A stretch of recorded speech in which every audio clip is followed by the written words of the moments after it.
प्रेम से बोलो सदगुरुदेव की। परम वंदनीय परम पूज्य श्री साहिब जी, मुद मंगलमयी संत समाज, उपस्थित धर्म प्रेमी बंधुओं, भक्तिमती माताएं, आज प्रथम दिन का ये सत्संग ज्ञान यज्ञ प्रारंभ हो रहा है। अभी आप हमारी साध्वी बहनों के द्वारा भजन और विचार सुन रहे थे। विचार तो हमको सबको साहिब जी का ही सुनना है, पर थोड़ा समय मैं भी आप लोग के सामने लेती हूँ, क्योंकि सत्संग और संत और सदग्रंथ ये हमारी जो जीवन के जैसे ताला लगा है, तो उसे खोलने के लिए चाबी चाहिए। चाबी एक है और चाबी का काम दो है। चाबी तो एक ही है पर काम दो है। नीचे चाबी घुमा दी जाती है तो ताला लग जाता है, और ऊपर चाबी घुमा दी जाती है तो ताला खुल जाता है। कितनी सरल बात, मतलब वही चाबी से ताला लग जाता है, कब? नीचे। और जब वही चाबी ऊपर घुमा देते हैं तो ताला खुल जाता है।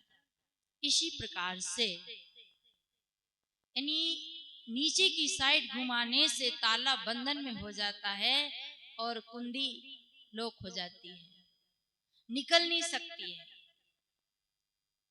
और वही ताला को जब हम उसी चाबी को जब हम ऊपर घुमा देते हैं तो भीतर जा सकते हैं, ताला खुल जाते हैं, तो फाटक खोलकर हम अंदर चले जाते हैं। इसी प्रकार से हमारे जो मन और विचार बुद्धि हमें नीचे की ओर ले जाती है तो हमारा बंधन बन जाता है। नीचे की ओर का मतलब गलत सोच, गलत कर्म, विषय विकार, निंदा चुगली, झूठ कपट, बेईमानी, छल, जो भी है ये नीच कर्म हमें नीचे ले जाते हैं, अवगति में ले जाते हैं, दुर्गति में ले जाते हैं। और जब हमारी विचार उदगति ऊपर उठ जाते हैं तो वही विचार हमें सदगति की ओर ले जाते हैं।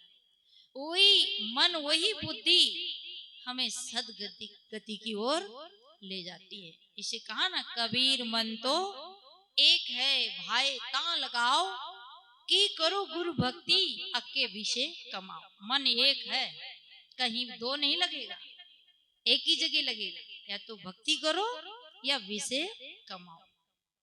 और जब विषय की ओर चला जाएगा तो भक्ति की ओर नहीं आएगा, कल्याण की ओर नहीं आएगा। जब हम गलत की ओर जाएंगे तो सही की ओर आने की संभावना कम रह जाएगी। इसलिए भीतर जाने के लिए ताला खोलना पड़ता है, चाबी घुमानी पड़ती है। इसी प्रकार से अपने अंदर शांति में प्रवेश होने के लिए वृत्ति, विचार, मन को घुमाना पड़ता है।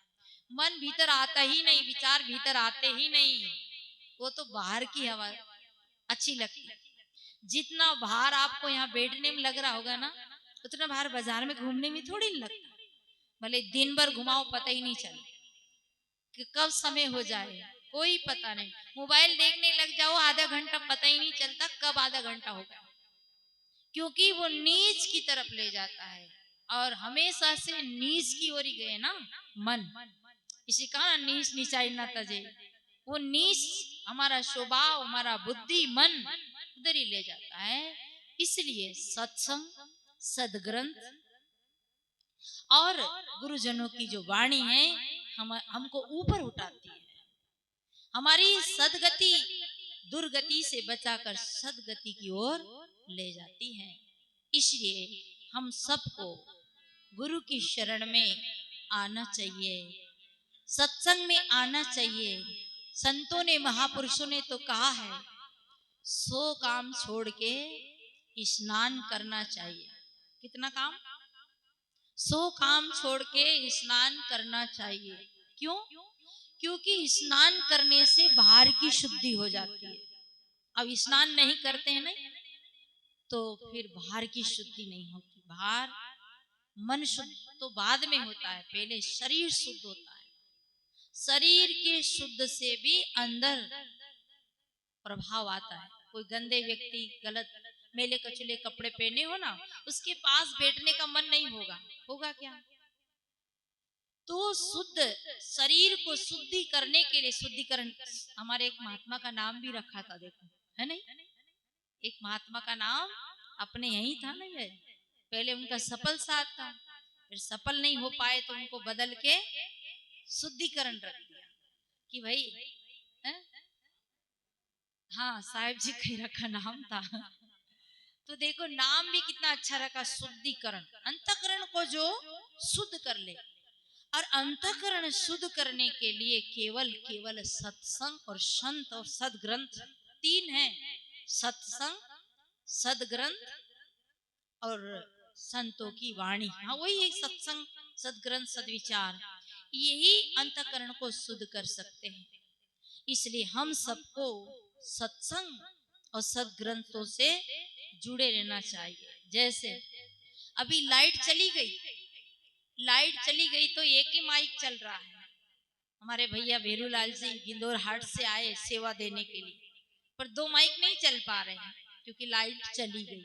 कम से कम शुक्रिया मनाए को संग्रह संचित बैटरी में थोड़ी सी क्या थी, लाइट, उससे ये माइक चल गया। अब वो संग्रह संचित भी अगर खत्म हो गई ना तो ये माइक भी चलने वाला। अपना अवशेष संचित पुण्य कर्म था, इसलिए अपन मनुष्य जीवन में अवशेष, जैसे बैटरी कैसे चल रही, थोड़ी सी लाइट उसमें संचित है, संग्रह कर ली उस मालिक ने, इसलिए वो बैटरी चल रही। अगर वो बैटरी की लाइट खर्च हो जाती तो बैटरी नहीं चलती। इसी प्रकार से हमारा सबका अवशेष संचित थोड़ा है, इसलिए हम मनुष्य जीवन में आ गए। पर अब ये विचार करें कि हमें बैटरी डिस्चार्ज करनी कि चार्ज करनी है ना।